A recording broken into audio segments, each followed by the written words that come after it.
यीशु मसीह के नाम में हम अहाँ के एक बेर फेर आशा की जोत मैथिली कार्यक्रम में स्वागत कर रहल छी। प्रभु यीशु मसीह के नाम मंगलकारी अछि। एहि द्वारे हम अहाँ से कहैत छी कि अहूँ प्रभु से अपन नेह बढ़ाऊ, जाहिसँ अहूँ परमेश्वरक शांति जाय बातक केओ नहि बता सकैत छथि, नहि दुनिया में एहन कोनो शब्दकोश अछि जे प्रभुक शांति के बता सकैत अछि। तहन वह शांति के लेल हमरा लोकनि अध्ययन कर रहल छी। हमर विश्वास अछि जे अहाँ सब अध्ययन में सम्मिलित भऽ रहल छी, किएक तऽ अहाँक पाती एहि बातक गवाही दऽ रहल अछि। पाती लिखबाक लेल हम अहाँक फेर धन्यवाद दैत छी। अहाँ जरूर हमरा एहिठाम पाती लिखैत रहब। तहन आउ आजुक अध्ययन एकटा प्रार्थनाक साथ हमरा लोकनि आरंभ करी। हे सर्वशक्तिमान परम अनुग्रहकारी दयामयी कृपामयी करुणामयी परमेश्वर, प्रभु जी हम अहाँक धन्यवाद दैत छी प्रभु, किएक तऽ प्रभु अहाँ हमरा सभक दिस सैत घड़ी देखैत रहैत छी प्रभु। हमर श्रोता भाई बहिन में से जँ केओ बीमार छथि, जँ केओ रोजी रोजगारक लेल परेशान छथि प्रभु, हुनक बीमारी के अहाँ दूर कऽ दियौक, हुनका प्रभु अहाँ रोजी रोजगार दियौक। एहि छोट प्रार्थना के हम अपन उद्धारकर्ता यीशु क्रिस्त के नाम से मांग रहल छी, आमीन। हमर मित्र वर एहि संसार में रहैत काल में हमरा लोकनि तरह तरह के घटनाक्रम देखैत रहैत छी, तरह तरह के तकलीफ उठाबैत रहैत छी। कहियो कहियो एहन तकलीफ अहाँक जिंदगी में आयत जे तकलीफ अहाँक अपने लोक से हैत। भऽ सकैए ओ अहाँक पत्नी हुए, भऽ सकै अहाँक धियापुता हुएक, भऽ सकै अहाँक भाय हुएक। कहियो कहियो ई तकलीफ माइयो बाबू के दिस सँ आबैत अछि। भऽ सकैए ई तकलीफ अहाँक धियो पुता अहाँक दऽ रहल अछि। हम अहाँ से कहब प्रभु यीशु मसीह अहाँक कहियो तकलीफ नहि देथिन, किएक तो शांतिक राजकुमार छथि। ओ अहाँक हृदय में शांति भरि देथिन। एहि बातक आश्वासन हम पवित्र पोथीक हिसाबे अहाँके दऽ रहल छी। एहिठाम हमरा लोकनि देखब जे परमेश्वरक राज में प्रवेश करबाक हेतु नव जन्मक अनुभव बड्ड आवश्यक थिक। अहाँ जाबे धरि नव जन्मक अनुभव से नहि गुजरब, नहीं जायब नव जन्मक अनुभव दऽ कऽ, ताबे धरि अहाँ परमेश्वरक राज में प्रवेश नहीं कऽ सकलहुँ हैं। ताहि काल में यीशु के लग आबि कऽ हुनक चेला लोकनि पूछऽ लागलखिन जे स्वर्गक राज में पैघ के छथि। देखियो हुनक चेला सभक मन में ई प्रश्न उठि गेलै कि परमेश्वरक राज में के पैघ छथि। अब देखियो मनुष्य जातिक मन में पैघ बनबाक बड्ड एना कहियो लालसा रहैत छै। ओ चाहैत छथि कि हमर लालसा पूरा हुएक आ हम परमेश्वरक राज में, आइ संसारोक राज में हमरा लोकनि पैघ बनी। हम सोचैत छी कि किछु हद तक ई बात ओतेक खराब नहि अछि, मुदा जँ अहाँ कोनो पद वा जँ अहाँ कोनो एहि तरहक बात प्रभुक बिनु पाबैके इच्छा राखैत छी तऽ अहाँके लेल नीक नहि होइत। किएक तऽ कोनो बात प्रभुक बिना अधूरा अछि, कोनो बात हुनका बिनु पूर्ण नहि होइत अछि। जे स्वर्गक राज में वह प्रवेश करता है जे प्रभुक लग रहैत छथि, अर्थात जिनका नव जन्मक अनुभव छनि। प्रभु यीशु मसीह हुनका सभक उत्तर देलखिन जे जाबे धरि अहाँ सब नेन्हक समान नहीं बनब, अहाँ कहियो स्वर्गक राज्य में प्रवेश नहीं करब। देखियो एकटा एहिठाम दृष्टांत दऽ कऽ प्रभु यीशु मसीह बता रहल छथिन कि अहाँक स्वभाव, अहाँक आचरण एकटा छोट नेन्हक जकाँ रहबाक चाही। जँ अहाँक स्वभाव एक नेन्हक जकाँ नहीं अछि तऽ अहाँ स्वर्गक राज में कहियो प्रवेश नहीं पायब। एहि बात से हमरा लोकनि दूटा बातक सीख सकलहुँ हैं। एकटा बात भेल, मान लियो अहाँक उम्र कतबो अछि, मान लियो अहाँ 70 बरखक छी, 50 बरखक छी, 20 बरखक छी, ऐसे कोनो मतलब नहीं अछि। अहाँ प्रभुक नजरी में हुनक धिये पुता थिकहुँ। तैं प्रभु चाहैत छथि कि अहाँक स्वभाव एकटा छोट नेन्हक जकाँ हुएक, किएक तऽ नेन्हक एहि बातक ज्ञान ओतेक नहि रहैत छै, अर्थात ओ धूर्तता ओतेक नहि जानैत छथि। एहिके ऊपर ओ एकटा नेन्हाके बजा कऽ हुनका सभक मध्यमे ठाढ़ कऽ देलखिन आर कहलखिन, हम अहाँके बड्ड सत्यक बात बता रहल छी, जँ अहाँ नहि फिरब आ एहि नेन्हाक समान जँ अहाँ नहि बनब तऽ स्वर्गक राज्यमे अहाँ प्रवेश नहि पायब। एहि बातक अहाँ तेसर पदमे पढ़ि सकलहुँ हँ। जे केओ एहि नेन्हाक समान स्वयंके छोट नहि करता है, ओ स्वर्गक राज्यमे पैघ भऽ जेता है। एना देखियौ कि प्रभु यीशु मसीह एहि बातक केना बुझियौ कि प्रभु कहै छथि कि जँ अहाँ छोट बनब तहने अहाँ पैघ कयल जायब। किएक तऽ प्रभु कहने छथिन कि जे पाछाँ छथि हुनका आगाँ कयल जेतनि आ जे आगाँ छथि हुनका पाछाँ कयल जेतनि। एहि बातक प्रभु यीशु मसीह सिखा रहल छथिन। अर्थात अपन स्वभावमे नेन्हाक समानता आनैके जरूरत अछि, नेन्हाक जकाँ पवित्रता आनैके अछि। पवित्र पोथीमे कोनो कोनो विद्वान एहिठाम प्रभु यीशु मसीहके बालकक रूपमे जे स्वभाव रहनि तकरा अभिव्यक्त करैत छथि। अब बात जे हुएक, मुदा ई बात सत्यक छैक कि प्रभु यीशु मसीह चाहै छथि कि जाबे धरि अहाँक स्वभाव नेन्हाक जकाँ नहि होइत, अहाँ परमेश्वरक राज्यमे प्रवेश नहि पायब। ई बात परम सत्यक थिक, एहिमे कनिको संदेह नहि थिक। पवित्र हृदय वालासँ पिता परमेश्वर अति प्रसन्न होइत छथि, आ जे केओ हमर नामसँ एकटा एहन नेन्हाके ग्रहण करैत अछि ओ हमरा ग्रहण करैत अछि। ई बातक प्रभु यीशु मसीह 5म पदमे बता रहल अछि। जँ अहाँके लग पवित्र पोथी अछि तऽ हमरा संगे अहूँ खोलि कऽ पढ़ू। एहन नेन्हाके ग्रहण करैत अछि ओ हमरा ग्रहण करैत अछि। एहि बातक प्रभु 5म पदमे बाजि रहल छथि। मुदा एहि छोटमे सँ जे केओ जे हमरा ऊपर विश्वास करैत अछि ओ एक ठोकर खुआबैमे एहिसँ नीक होइत जे एकटा पैघ चक्कीके बान्हि कऽ हुनका समुद्रमे डुबाओल जाय। प्रभु यीशु मसीह ठाम कहैत छथि कि जे केओ एतेक सब बातक देखलाक बादो प्रभुक ऊपर विश्वास नहि करैत छथि तऽ हुनका एहि संसारमे रहै कोनो जरूरत नहि छनि। आब एहि बातक अहाँ कनि सुनि कऽ तमसायब नहि। एहि बातक आत्मिक अर्थ इएह भेलै कि जे केओ प्रभु पर विश्वास नहि करैत छथि ओ तऽ आत्मिक रूपे संसारमे मरले छथि, मुदा दैहिक रूपे ओ जीवित छथि। भऽ सकैए अहाँ संसारमे छी, घुरैत फिरैत छी, खूब नीकसँ रहैत छी, आनन्दसँ अहाँ बुझैत छी कि अहाँ खूब आनन्दित छी, मुदा ई बात सत्यक नहि थिक। जहन अहाँ अपना जिन्दगीके मूल्यांकन करबैक असगरेमे बैस कऽ, तहन अहाँके पता लागत कि अहाँके जिन्दगी पूर्ण नहि भेल अछि। अहाँ अपूर्णतामे अपन जिन्दगी बिता रहल छी। पूर्णताके लेल एकेटा बाट छथि, ओ बाट थिकाह प्रभु यीशु मसीह। ठोकरक कारणे संसारक ऊपर हाय, मुदा ठोकरक लगनाइ आवश्यक थिक। मत्तीक रचल सुसमाचार तकर 18 अध्यायके 7 पदमे एहि बातक बतायल गेल छैक। जँ अहाँके हाथ आ पाँव ठोकर खुआइत अछि तऽ तकरा काटि कऽ अहाँ फेंक दियौक। लूल्हा आ लंगड़ा बनि कऽ स्वर्गक राज्य प्रवेश करनाइ अहाँके लेल नीक अछि। प्रभु एहिठाम 8म पदमे बता रहल छथि कि ई बात नहि भेल कि दैहिक रूपमे कहै छथि कि काटि कऽ फेंक दियौक। एहिठाम प्रभु कहैत छथि कि अहाँके लग तरह तरहक स्वभाव अछि, लांगड़वला स्वभाव, गूंगवला स्वभाव, पाप करैवला स्वभाव, एहि सभटा स्वभावक अहाँ काटि कऽ फेंक दियौक। प्रभु से कहैत छथिन। बहुत केओ एहि बातक सोझा सोझी ई बुझैत छथि कि अपन टंगरी काटि कऽ फेंक देबैक। ई कोना खायत? ई केओ नहि कऽ सकैत छथि जल्दी। एहि बातक ऊपर आ प्रभु यीशु मसीह की मंतव्य सेहो एहिठाम नहि छनि। ओ आत्मिक रूपे हमरा सभक बुझा रहल छथिन कि नीक इएह हैत कि एहि सभके बिनु अहाँ स्वर्गक राज्यमे जँ प्रवेश करी तऽ बड्ड नीक होइत। एहि बातक ऊपर अहाँ कनेक बेसी ध्यान देबैक आवश्यकता अछि जे एहि बातसँ बेसी हमरा लोकनि एहि बातक ऊपर ध्यान दी जे प्रभु अहाँसँ की चाहैत छथि वा अहाँके जिन्दगीमे प्रभुके की योजना छनि।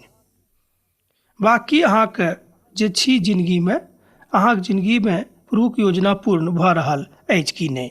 एहि बातक कलीसियाके जतेक लोक छथि हुनका एहि बातक ऊपर बड्ड ध्यान देबेके आवश्यकता छनि। हमर मित्रवर, हमरा लोकन ठोकर खाइत रहैत छी, एहिके बादो हमरा सभक आँखि नहि खुलैत अछि। आँख खुजयवला स्वभावे नहि अछि। ई बात बड्ड खराब अछि। एहि तरहक कठोर हृदय अहाँ नहि बनाउ, किया तऽ अहाँके आँखिके ज्योति प्रभु जहन देने छथि तऽ तकर जहन अहाँ ज्योतिक संतान बनि चुकल छी तऽ एहि ज्योतिक संतानक रूपे अहाँ एहि संसारमे अपन आचरण करू। आ जँ अहाँके आँखि अहाँके ठोकर खुआइत अछि तऽ तकरा निकालि कऽ फेंक दियौक। काना बनि कऽ जीवनमे प्रवेश करनाइ नीक होइत, जे दोनों आँखि लऽ कऽ अहाँ ओतऽ प्रवेश नहि पाबी। एहि बातक अहाँ 10म पदमे पढ़ि सकलहुँ हेँ। प्रभु यीशु मसीह एहिठाम बाजि रहल छथि जे अहाँ सावधान रहू और अपन सभटा काज करैत रहू, किएक तऽ पवित्रताके काम करनाइ प्रभुके बड्ड पसंद छनि। एहन कोनो काज नहि करब जाहि बातसँ प्रभु अप्रसन्न भऽ जाइत छथि। सब दिन तऽ एहि बातक ऊपर चलि सकलहुँ हेँ, किएक तऽ प्रभुक वाणी अछि। जँ ई बात मनुख नहि कह सकतियैक तऽ प्रभु कहियो एहि तरहक आज्ञा मनुष्य जातिके लेल नहि दैतियैक, किएक तऽ हुनका मालूम छनि कि मनुष्य कतेक दूर धरि जा सकैत छथि आ की सब ओ कह सकैत छथि। हुनक शक्तिके हुनका मालूम छनि, किएक तऽ अहाँके बनौनिहार छथि। आब हमर प्रभु यीशु मसीह एहि बातक बताबैके इच्छा राखि रहल छथि जे हरायल भेड़क खोजियौक। एहि बातक अहाँ जरूर ध्यान देबेक। अहाँ लूकाक रचल सुसमाचार आ तकर 15म अध्यायमे पढ़ि सकलहुँ हेँ, आ मत्तीके रचल सुसमाचार तकर 11म आ 12म अध्यायमे सेहो एहि बातक अहाँ पढ़ि चुकलहुँ हेँ। तैँ प्रभु ई नहि चाहैत छथि जे नेन्हामे सँ केओ और छोटमे सँ केओ नाश होइक। एहि बातक इच्छा प्रभु कहियो नहि रहनि वा नहि छनि। परमेश्वर नहि चाहैत छथि कि कोनो मनुख नाश होइक आ ओ स्वर्गक बदलामे नरकमे जाय। परमेश्वर ओहि सब नेन्हाके जाबे धरि ओ सब अपन पूर्ण जिम्मेवारीके नहि बुझथिन ताबे धरि हुनका संगे ओ रहैके कहै छथिन। जँ अहाँ प्रभुक बुलाहटाके बुझि चुकल छी तहन प्रभुके लेल अहाँ ठाढ़ भऽ जाउ। ई नीक होइत अहूँके लेल और अहाँ कलीसियाके लेल सेहो। मुदा जे केओ पहिल बेर आजुक दिन सुसमाचार सुनि रहल छथिन, अहूँके लेल ई बड्ड गुणकारी अछि, किएक तऽ प्रभु अहूँसँ प्रेम करैत छथि। हम अहीँसँ बाजि रहल छी, एम्हर ओम्हर ध्यान नहि लऽ जइयौ।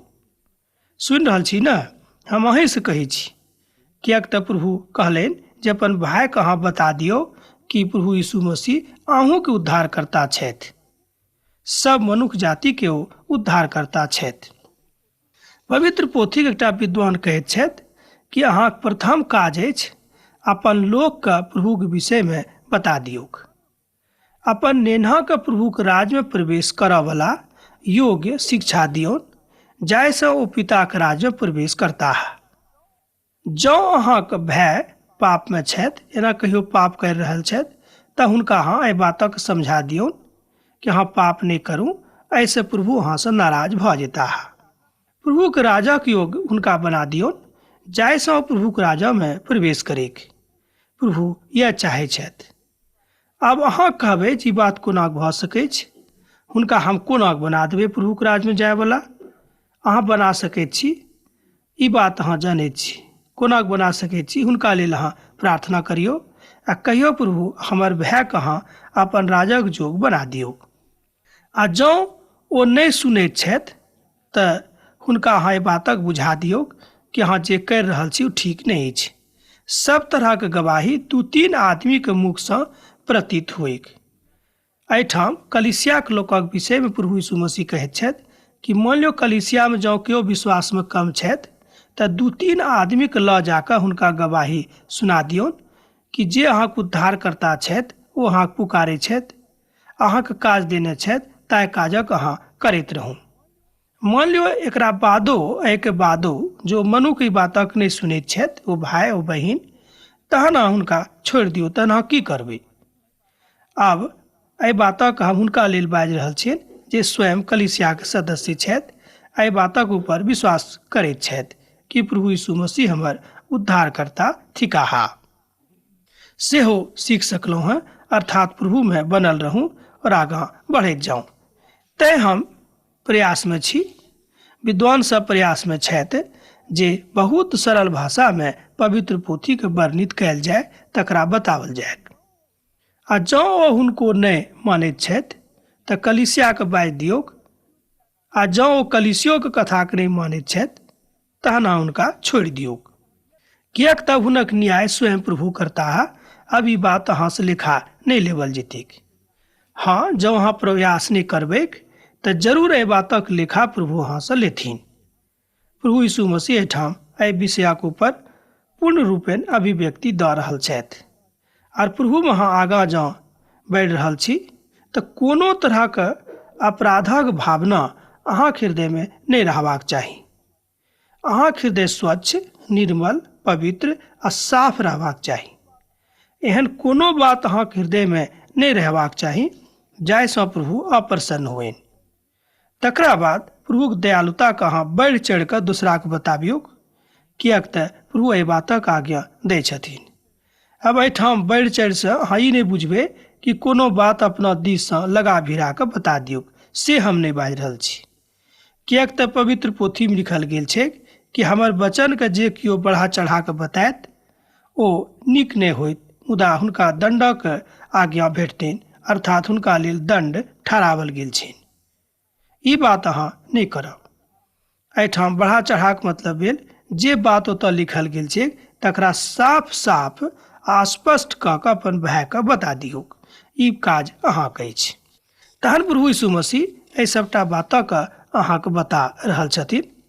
अब अहाँसँ सत्य बाजि रहल छी, जे किछु अहाँ एहिठाम पृथ्वीके ऊपर बान्हब ओ स्वर्गमे बन्हाइत, आ जे किछु अहाँ पृथ्वीके ऊपर खोलबै ओ स्वर्ग अहाँके लेल खुजत।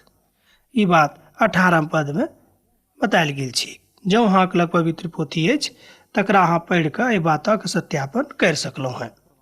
हमरा लोकनि एहि पदके विषय वस्तुके तऽ पढ़ि चुकलहुँ हैं, किएक तऽ सुसमाचारके 16 आ 19 पदमे, मुदा जँ हमरा लोकनि परमेश्वरक वचनसँ जँ बेसी स्थान अपन दोस्तके, अपन भायके, अपन मायके, अपन बाबूके दऽ रहल छी तऽ हम कहब ई नीक नहि अछि।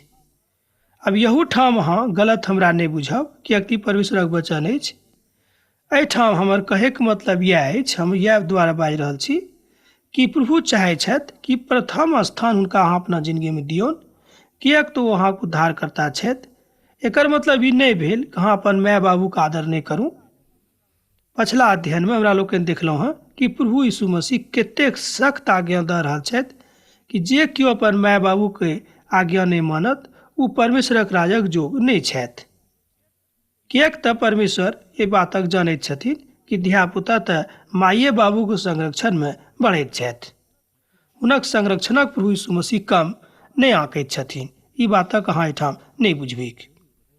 आ दोसर बात जे एहिठाम बतायल गेल छै ओ थिक अपना ऊपर विश्वास करनाइ कि हम प्रभुक लोग छी, अपन आचरणक ऊपर विश्वास करनाइ, भरोस करनाइ कि जे किछु प्रभु हमरा कहने छथि हम करि रहल छी, एहिसँ हमरा लाभ भऽ रहल अछि। एहि तरहक विश्वास अहाँके रहबाक चाही। जँ एहि तरहक विश्वास अहाँके नहीं अछि तऽ एहिसँ अहाँके कोनो विशेष फायदा नहीं भेटत। जे किछु अहाँके प्रभुक नाममे मांगबैक अहाँके लेल भऽ जायत, किएक तऽ ओ अपन उपस्थितिक विषयमे लिखने छथि। किएक तऽ जतऽ केओ 2 आ 3 जन हमरा नामसँ जड़ होइत छथि हम ओतऽ हुनका संगे एना कहियो हुनका मध्यमे उपस्थित रहैत छी। एहि बातक अहाँ 20 पदमे देख सकलहुँ हैं। आउ एहि पदक एक बेर आरो पढ़ी। किएक तऽ जतऽ केओ 2 आ 3 जन हमर नामसँ जड़ होइत छथि हम ओतऽ हुनका मध्यमे उपस्थित रहैत छियनि। ई बात प्रभु यीशु मसीह कहैत छथि।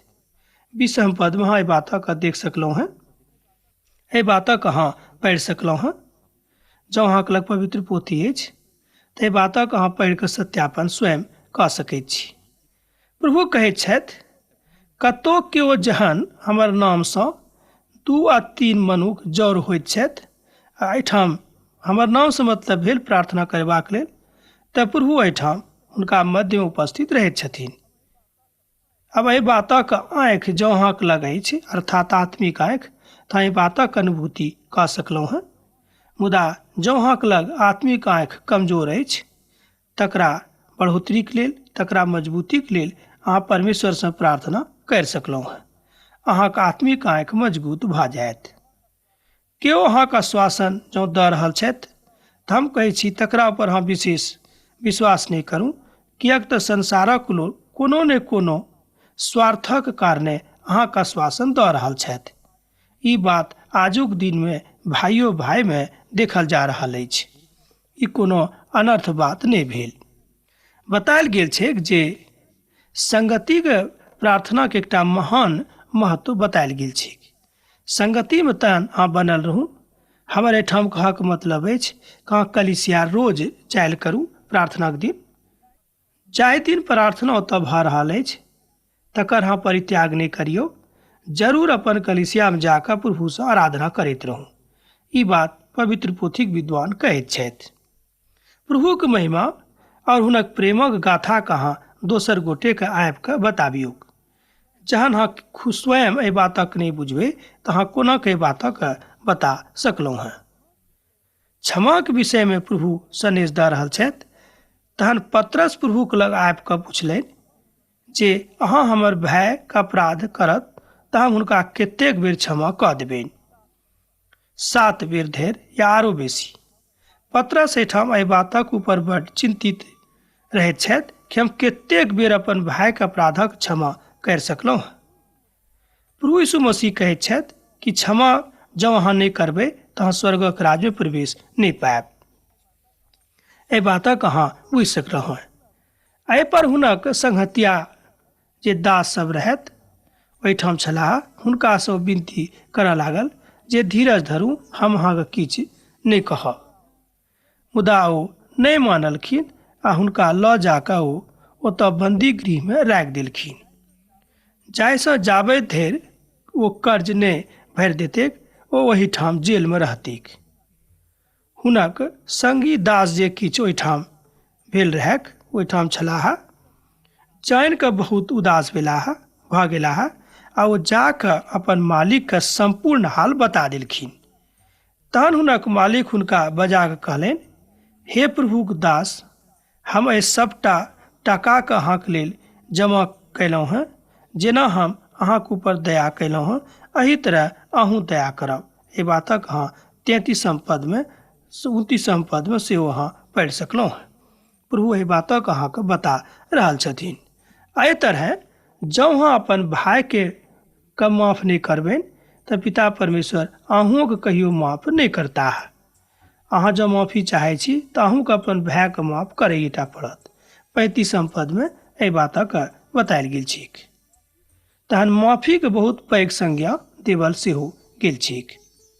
हम सोचै छी अब आजुक अध्ययन एहिठाम हमरा लोकनि समाप्त करब, किएक तऽ अहाँसँ विदा होइके काल भऽ रहल अछि। हमरा विदा दिअ। दोसर दिन फेर हमरा लोकनि परमेश्वरक वचन लग उपस्थित होयब आ तकरा पर हमरा लोकनि मनन करब। पाती लिखनाइ नहि बिसरायब। प्रभु यीशु मसीह के प्रेम, हुनक शांति अहाँक जिंदगीमे सदिखन बनल रहैक। आमीन।